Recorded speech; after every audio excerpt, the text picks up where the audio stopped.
اللہ اکبر اللہ اکبر۔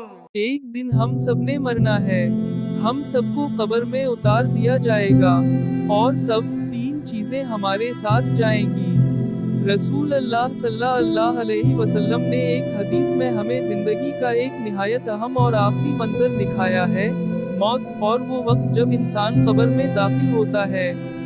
حضرت انس بن مالک رضی اللہ عنہ سے روایت ہے کہ نبی کریم صلی اللہ علیہ وسلم نے فرمایا، يتبع الميت ثلاثة فيرجع اثنان ويبقى معه واحد يتبعه أهله وماله وعمله فيرجع أهله وماله ويبقى عمله صحيح بخاري۔